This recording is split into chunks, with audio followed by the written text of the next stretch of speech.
Hi guys, physics का सबसे ज़्यादा हाईएस्ट वेटेज टॉपिक इलेक्ट्रोस्टैटिक्स हम स्टार्ट करने जा रहे हैं। अब हम क्या पढ़ने वाले हैं, कैसे कैसे करने वाले हैं वो बता देता हूँ। तो सबसे पहले हम इलेक्ट्रोस्टैट के सारे कॉन्सेप्ट्स पढ़ेंगे, फिर उसके क्वेश्चंस लगाएंगे और लास्ट में हम कराएंगे PYQs। तो चलो स्टार्ट करते हैं, देखते हैं क्या पढ़ने वाले हैं।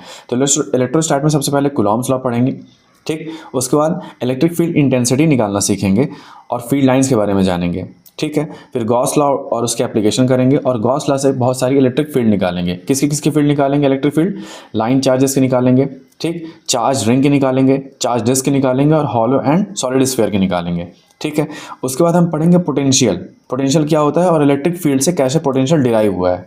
अब पर्टिकुलर जो भी स्फीयर है मान लो, तो उसकी पोटेंशियल एनर्जी क्या होती है वो सब के बारे में जानेंगे। तो पोटेंशियल एनर्जी हो गया। एंड लास्ट में पढ़ेंगे इलेक्ट्रिक डाइपोल का कॉन्सेप्ट और फिर सारे मिसलेनियस टॉपिक कवर करेंगे कि अलग अलग से कहाँ से क्वेश्चन पूछे गए हैं वो करेंगे, ठीक है।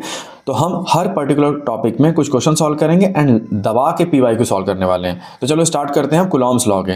तो कुलॉम भाई साहब ने एक लॉ दिया कि देखो, जब भी दो पॉइंट चार्जेस रखे रहेंगे r डिस्टेंस पे, तो उनके बीच में एक फोर्स लगेगा। अगर लाइक चार्जेस हैं तो रिपेल करेंगे और अनलाइक चार्जेस हैं तो अट्रैक्ट करेंगे। और वो फोर्स का एक्सप्रेशन जो होगा वो K(Q1 Q2 अपॉन r² रहेगा, where r is the distance between two point charges. ध्यान देना, हम पूरे इलेक्ट्रोस्टैट्स में स्टैटिक चार्जेस की बात कर रहे हैं। आप देखेंगे नाम में इलेक्ट्रोस्टैटिक छुपा हुआ है, यहाँ कोई भी मूविंग चार्ज नहीं होगा। मूविंग चार्ज का कॉन्सेप्ट हम बाद में पढ़ेंगे नए चैप्टर्स में, ठीक है। अब देखना, ये K क्या चीज़ है? K है 1/4πε0, जिसकी मैथमेटिकल वैल्यू होती है 9 × 10⁹ newton metre square upon coulomb square, ठीक है। ध्यान देना, यहाँ पर गलती होती है कि 10⁻9 या -9, यहाँ पे हमेशा +9 यूज़ किया जाता है। और इसकी जो यूनिट है ना, ये बहुत ज़्यादा पूछी जाती है एग्जाम में। तो इसको अगर आप भूल जाते हैं तो एक याद करने का तरीका बता रहा हूँ कि देखना, फोर्स होता है न्यूटन, ठीक। आपको K क्या डायमेंशन बताना है, ठीक। तो फोर्स हो गया न्यूटन और ये मीटर स्क्वायर हो गया, तो न्यूटन मीटर स्क्वायर ऊपर आ गया और ये यहाँ पे कूलॉम स्क्वायर लिखा हुआ है। Q1 Q2 क्या बन गया? Coulomb square. तो इस हिसाब से newton metre square upon coulomb square बनता है, ठीक। अब देखना, ये जो एप्सिलॉन नॉट होता है, ये होता है परमिटिविटी ऑफ फ्री स्पेस। इसकी मैथमेटिकल वैल्यू होती है 8.85 × 10⁻12 coulomb square upon newton metre square. अब देखना, एप्सिलॉन नॉट नीचे लिखा हुआ है तो उसकी यूनिट जस्ट अपोजिट हो गई, यानी रिवर्स हो गई, coulomb square upon newton metre square. ध्यान रखना, एप्सिलॉन नॉट की वैल्यू में 10 की पावर माइनस आता है -12 और K की वैल्यू में 9 × 10 की पावर +9 आता है, ठीक। अब देखना, यहाँ पर एक रिलेटिव परमिटिविटी का कॉन्सेप्ट यूज होता है कि अगर मीडियम चेंज करते हैं, यानी डाइलेक्ट्रिक चेंज कर दिए, तो वहाँ पर हम ER की टर्म यूज़ करते हैं। ER का कोई डायमेंशन नहीं होता है, ये एक कांस्टेंट वैल्यू होती है, 2 3 4 5 ऐसी, ठीक है। तो यहाँ तक अपन पढ़ लिए कि कूलॉम्स लॉ क्या होता है। अब जनरली पूछा जाता है Coulomb's law in vectorial form. तो देखना, वेक्टोरियल फॉर्म भी बता देता हूँ। मान लेता हूँ कि जो पॉइंट Q1 चार्ज है उसका वेक्टर R1 है और पॉइंट Q2 चार्ज है उसका वेक्टर R2 है, ठीक। तो जो फोर्स लगाएगा एक दूसरे पे वो होगा K(Q1 Q2 अपॉन, ये वेक्टर का ना क्यूब कर देंगे, मॉडुलस इसका निकाल के क्यूब कर देंगे इनटू R2 - R1, ये डायरेक्शन बताएगा। अब ये कैसे आया थोड़ा वो समझ लेते हैं। हमें तो भाई ये पता था K(Q1 Q2 अपॉन r² होता है, तो हाँ भाई सही है। R क्या हो गया? R2 - R1, तो ये R हो गया, इसका स्क्वायर कर दिए। लेकिन अब वेक्टर फॉर्म में लाना है तो मुझे एक यूनिट वेक्टर से मल्टीप्लाई करना पड़ेगा। यूनिट वेक्टर क्या होता है? वेक्टर अपॉन उसका मॉड यानी मैग्नीट्यूड। तो वेक्टर क्या होगा? R2 - R1 अपॉन उसका मैग्नीट्यूड निकाल लिए, ठीक। तो उसको मल्टीप्लाई कर दोगे तो ये टर्म नीचे क्यूब बन जाएगी और ऊपर ये वेक्टर बैठ जाएगा। समझ गए? तो चलो, अभी हम कूलॉम्स लॉ पढ़े हैं, अब इसका कुछ क्वेश्चन सॉल्व करते हैं, ठीक है, जिससे आपका कॉन्सेप्ट थोड़ा और अच्छे से क्लियर हो। तो पहला क्वेश्चन है, find net force on charge Q placed on x axis. ठीक है भाई साहब, आपके सामने 3 चार्ज दे रखे हैं। एक चार्ज है जो कि एक्स एक्सिस में रखा हुआ, इस पे हम लोग नेट फोर्स बताना है कि नेट फोर्स इसमें क्या लग रहा है। तो अपन पेन कौन सा यूज़ करते हैं? पेन अपन यूज़ कर लेते हैं रेड कलर, ठीक है, जैसे आपको समझ में आए। तो देखो, ये +Q और ये +Q है, तो इसके कारण रिपल्सिव फोर्स एक यहाँ लगेगा, ये भी +Q ये भी +Q, तो इस कारण एक रिपल्सिव फोर्स यहाँ लगेगा। मैं मान लेता हूँ ये फोर्स की वैल्यू F है, ठीक, यहाँ भी F हो जाएगी और ये मानता हूँ ये थीटा एंगल है। तो देखना, अगर मैं इसका साइन कॉम्पोनेंट लगाता हूँ, यहाँ पर आएगा F sin थीटा, यहाँ पर भी आएगा F sin थीटा, तो वो कट जाएगा, बचेगा क्या? cos थीटा वाले कॉम्पोनेंट। तो क्या हो जाएगा? F cos theta plus F cos theta, यानी 2 टाइम्स F cos थीटा, ये हमारी फोर्स लगेगी। अब मुझे F निकालना है कि भाई F क्या है। तो F मुझे पता है कि इसके बीच में फोर्स मैं कंसीडर किया था, तो क्या होता है K(Q1 Q2), यहाँ भी Q है और यहाँ भी Q है, तो क्या आ गया? K(Q² अपॉन ये डिस्टेंस मुझे निकालनी है। ये डिस्टेंस क्या होगी? अगर ये R है, ये R है, तो ये डिस्टेंस क्या हो जाएगी? √2R। √2R का स्क्वायर करूंगा तो क्या बन जाएगा? 2 आर स्क्वायर। ठीक है, ये फोर्स आ गया, मुझे निकालना 2F cos थीटा, तो इसमें 2 का मल्टीप्लाई कर देता हूँ और cos थीटा निकाल देता हूँ। देखो cos थीटा कैसे निकालते हैं, ये वाला ट्राइंगल कंसीडर करना, और अगर ये थीटा एंगल है, ये थीटा है तो ये भी थीटा है, ठीक। तो बेस अपॉन हाइपोटेन्यूज होता है, तो बेस क्या हो गया आर, तो बेस लिख दिया आर, हाइपोटेन्यूज है √2r, तो √2r लिख दिया, बस इसको मैनिपुलेट करेंगे आंसर आ जाएगा आपके सामने। चलो करते हैं, आर से आर कट गया, ठीक, 2 से 2 कट गया, क्या बना KQ² अपॉन √2r², के की वैल्यू होती है 1/4πε0। देखना डिनोमिनेटर में √2 दिख रहा है क्या, नहीं दिख रहा है, तो मैं √2 से मल्टीप्लाई डिवाइड कर देता हूँ, √2 से मल्टीप्लाई डिवाइड करूंगा तो नीचे बन जाएगा 2 और ऊपर आ जाएगा √2। तो देखना √2 फिर क्या था Q², के की वैल्यू रख देता हूँ 4πε0 और r² आ गया, और यहाँ पर जो √2 मल्टीप्लाई होता है वो 2 था। अब ये 2 और ये 4 मल्टीप्लाई होकर क्या बन जाएगा 8 बन जाएगा, तो उसको 8 लिख देता हूँ। चलो देखो ऐसा कौन सा ऑप्शन है, तो ऑप्शन नंबर 1 है, समझ में आया। चलो अगला सवाल सॉल्व करते हैं। देखना linear charge density of a half ring varies with theta, ठीक, ये हाफ रिंग है, उसकी लीनियर चार्ज डेंसिटी थीटा से वेरी कर रही है, ठीक है भाई, समझ में आ गया। As lambda equals to lambda naught cos theta, then find the total charge of the ring. देखना चार्ज डेंसिटी जो होती है वो जनरली लैम्डा के टर्म्स में दी जाती है, लैम्डा नॉट cos थीटा के बारे में बोला गया है। अब देखना ये लैम्डा नॉट क्या है, कांस्टेंट है, वेरी क्या कर रहा है cos थीटा की टर्म। अब आपको पता चलना चाहिए cos थीटा ग्राफ कैसे होता है, थोड़ा आइडिया दिखा देता हूँ कैसे रहता है cos थीटा ग्राफ। ये ऐसा कुछ चलता है, ऐसा सांप की तरह चलते जाता है, ये है cos थीटा का ग्राफ वर्सेस थीटा। अब देखना कि 0 डिग्री पे cos की मैक्सिमम वैल्यू होती है, cos की मैक्सिमम वैल्यू क्या होती है 1, फिर 90 डिग्री पे क्या हो जाती है 0, फिर 180 डिग्री पे क्या हो जाती है -1। तो मैं अगर कंसीडर करूं कि यहाँ पर 0 डिग्री बन रहा होगा, तो 0 डिग्री पे cos की वैल्यू 1 हो गई, यानी जो चार्ज डेंसिटी यहाँ पर है लैम्डा नॉट हो गई। फिर देखना cos की वैल्यू घटती गई 90 डिग्री पे 0 पहुँच गई, तो अगर जो मेरा एरो है वो 90 डिग्री कहाँ पे आएगा, यहाँ पर आएगा, तो यहाँ पर मेरी जो चार्ज डेंसिटी हो जाएगी वो 0, यानी यहाँ पर बहुत हाई चार्ज डेंसिटी है और पॉजिटिव चार्ज डेंसिटी है। ऐसे करते घटते जा रहा है, घटते यहाँ पे 0 चार्ज पहुँच गया, ठीक है। अब देखना ये ग्राफ और आगे बढ़ाता हूँ, तो 180 डिग्री पे सबसे ज़्यादा नेगेटिव है, तो 180 डिग्री कहाँ बनेगा, यहाँ पे बनेगा, यहाँ पे बहुत माइनस बहुत चार्ज डेंसिटी हाई रहेगी, फिर घटते यहाँ पर 0 चार्ज बन जाएगा। तो एक चीज़ कंसीडर करते हैं कि मानते हैं कि इधर वाले सारे चार्ज प्लस हैं और इधर वाले सारे चार्ज माइनस हैं, ठीक, लेकिन ये दोनों चार्ज का मैग्नीट्यूड इक्वल होगा, तो प्लस माइनस मिलाओगे तो 0 चार्ज हो जाएगा, ठीक है, न्यूट्रल बन जाएगा।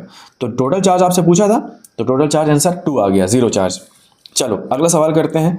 ये सवाल में मैं एक ट्रिक बताने वाला हूँ आपको, तो आप ट्रिक जानने के लिए तैयार रहिए। देखिए 5 charges of equal values placed at the corner of a regular pentagon of A side A, the force on Q0 which is placed at the centroid O is, एक Q0 फोर्स, यहाँ पे एक Q0 चार्ज लगाया है, उसके ऊपर force पूछ रहा है। तो ट्रिक ये बोलती है कि कहीं पर भी अगर न्यूट्रल चार्ज है ना, तो वहाँ पे मैं मानता हूँ कि +Q भी प्रेजेंट है और -Q भी प्रेजेंट है, समझ में आई बात।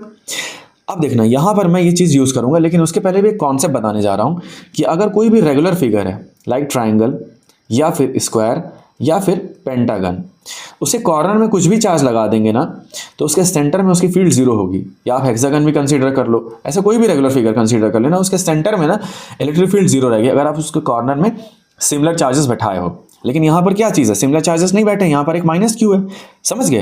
तो -Q में हम अपनी ट्रिक लगाएंगे। मैं मानता हूँ कि -Q के अलावा न्यूट्रल बना हुआ है, उस न्यूट्रल को मैं +Q और -Q लिख सकता हूँ, सही बात है। अब देखना ये +Q सब भाई हो गए, ये +Q के कारण यहाँ पर फील्ड हो गई 0, बचा क्या -2Q, -2Q के कारण यहाँ पे जो फील्ड आएगी वही आंसर होगा। तो चलो निकाल लेते हैं, के मैग्नीट्यूड क्या हुआ 2Q, दूसरा चार्ज Q0 अपॉन ये डिस्टेंस R है, तो R² कर दिया। अब प्लस माइनस का खेल क्या है, अट्रैक्टिव फोर्स बनाने के लिए कि O से लेकर E की तरफ फोर्स लग रहा है, ठीक है ना, ऐसे डायरेक्शन में, तो O से E की तरफ। ऐसा कौन सा ऑप्शन है, option number 2Q0 upon R² along OE direction, समझ गए। चलो आगे बढ़ते हैं, नेक्स्ट सवाल सॉल्व करते हैं। 3 point charges lie at the vertices of an equilateral triangle as shown, ठीक है भाई, ट्राइंगल दिखा दिया। All 3 charges have same magnitude same है, ध्यान देना, but charge A and B are positive and charge C is negative। देखो C negative है, बाकी चार्ज पॉजिटिव है, ठीक है। The net electric force that charge B and C exert on A B और सी ए में कितना फोर्स लगा रहे हैं, इसकी आपको डायरेक्शन बतानी है, और सारे चार्जेस का मैग्नीट्यूड सेम है, ठीक है। तो बी और ए के बीच में रिपल्सिव फोर्स लग रहा है, रिपल्सिव फोर्स यानी कुछ ऐसा लगेगा, और ए और सी के बीच में अट्रैक्टिव फोर्स लग रहा है, अट्रैक्टिव फोर्स यानी कुछ ऐसा लगने वाला है। अब जब आप इसका कॉम्पोनेंट बनाओगे, ठीक है, तो कॉम्पोनेंट कुछ ऐसा बनने वाला है, ठीक है। तो ये वाला जो कॉम्पोनेंट आएगा इससे कैंसिल आउट हो जाएगा, ये कैंसिल आउट हो जाएंगे, यहाँ वाले कॉम्पोनेंट बचेगा क्या, सिर्फ ये वाला कॉम्पोनेंट, ये एड ऑन हो जाएगा। ये डायरेक्शन क्या है, अगर ये पॉजिटिव आई है तो नीचे वाली डायरेक्शन क्या होगी, -y डायरेक्शन। देख लेते हैं -y कौन सा है, ऑप्शन नंबर 4, यहाँ -y डायरेक्शन लिखा हुआ है। समझ में आया? चलो आगे चलते हैं। ये सवाल बहुत अच्छा है, एक सवाल को आपको करने को दे रहा हूँ, थोड़ा सा कॉन्सेप्ट लगाना है, हिंट दे देता हूँ, पहले सवाल पढ़ता हूँ, ठीक है, तब आपको मजा आएगा। Two metal sphere of same mass are suspended from a common point, ठीक है भाई, सस्पेंड है। अच्छा, एक अप्रोच बता रहा हूँ कि थोड़ा सा पढ़ो फिर क्वेश्चन देख लो, जैसे समझ में आते जाए। हम क्या करते हैं एग्जाम में 2 बार 3 बार पढ़ते हैं, उसमें टाइम वेस्ट होता है, ये हमें नहीं करना है। हम एक बार पढ़े और थोड़ा डायग्राम देख लेंगे या ऑप्शंस को देख लेंगे।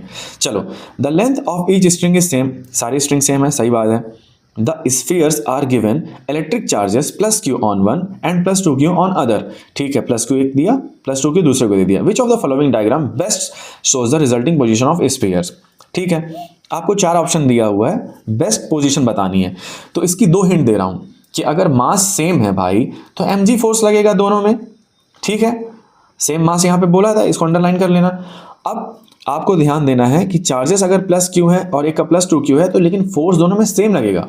क्यों? क्योंकि चार्ज क्या होता है, k q1 q2 upon r²। तो किसी का चार्ज कम है ज़्यादा उससे मतलब नहीं, फोर्स तो दोनों में सेम लगने वाला है, तो यहाँ भी फोर्स सेम लगेगा। तो अब आप समझ सकते हैं कि क्या एंगल बनने वाले हैं, ठीक है। आपका आंसर बताना है कमेंट सेक्शन में, इतना हिंट काफ़ी है। चलो अगला सवाल पढ़ रहा हूं, मार्क करेक्ट ऑप्शन। आपके सामने 4 ऑप्शन दिए हैं, चलो करेक्ट अपन चुनते हैं। The total charge of the universe is constant, ठीक है, थोड़ा सही सा लग रहा है, आगे बढ़ते हैं। The total positive charge of the universe is constant, ये भी कुछ देखते हैं और आगे बढ़ते हैं। The total negative charge of the universe is constant. The total number of charge particles in the universe is constant. अब देखो यूनिवर्स की बात हो रही है, तो मैं यूनिवर्स को एक सिस्टम मान लेता हूँ, इसके अंदर अर्थ भी है, जुपिटर भी है, मार्स भी है, बहुत सारी चीज़ें हैं, पूरा भरा हुआ है। देखना, इसमें मैं कुछ चार्ज ना दे रहा हूँ ना ही कुछ चार्ज ले रहा हूँ, तो इसका जो भी नेट चार्ज है ना वो कांस्टेंट होगा। पॉजिटिव नेगेटिव तो आपस में घटते बढ़ते रहेंगे, लाइक कुछ पॉजिटिव नेगेटिव से टकरा गए तो वो न्यूट्रल बन गए, ठीक है। लेकिन जो इसका नेट चार्ज है, अगर ये नेट चार्ज +q है तो +q ही रहेगा इसमें, क्योंकि नया चार्ज आ ही नहीं रहा है। और अगर नेट चार्ज -q है तो -q ही रहेगा, इसलिए ऑप्शन नंबर 1 आपका करेक्ट है। समझ गए? चलो और आगे बढ़ते हैं। ये सवाल है जेईई मेंस 2019 का, ठीक। सवाल पढ़ते हैं। 2 point charges A and B having charge +q and -q respectively. इतना पढ़ के बना लेता हूँ अपनी कॉपी में।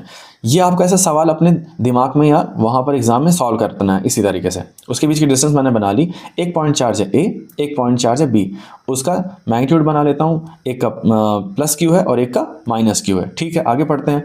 R place at certain distance, ठीक है, and force acting between them is F, ठीक है। इसके बीच में अट्रैक्टिव फोर्स लगेगा, तो मैं मान लेता हूँ ऐसे कुछ फोर्स लग रही होगी, उसकी वैल्यू क्या है, F है।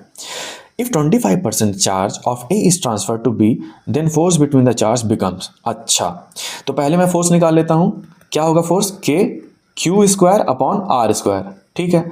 अब नए सिचुएशन में क्या बोल रहा है, इसका 25% इसमें मिला देता है, इसका 25% यानी 1/4 से माइनस करेंगे तो क्या बचेगा, 3q/4 प्लस साइन के साथ। अब इसका +q इसके -q के साथ मिलाओगे तो क्या बनेगा, चलो मिला देता हूँ, -q + q/4 क्या है, -3q/4। समझ गया? तो ये वाला चार्ज हो जाएगा -3q/4, ठीक है। इसको मिटा देता हूँ, जैसे आपको कन्फ्यूजन ना हो, यहाँ जगह खाली हो जाए। तो देखना k, अब चार्ज का स्क्वायर करूँगा तो 3/4 का स्क्वायर करूँगा तो क्या आ जाएगा, 9/16, और q का square as it is, upon distance तो सेम रखा हुआ है तो डिस्टेंस सेम रख दिया। अब देखो ये टर्म क्या है, f लिखी हुई है, तो 9/16 f इसका आंसर हो गया। वो कौन सा ऑप्शन है, ऑप्शन नंबर बी। तो आपको कैसी लग रही सीरीज कमेंट्स में बताइएगा, और इसी तरह हम सारे टॉपिक्स कवर करेंगे और आपका पूरा एग्जाम अच्छा सॉल्व करवाएंगे। समझ में आए बात? That's all.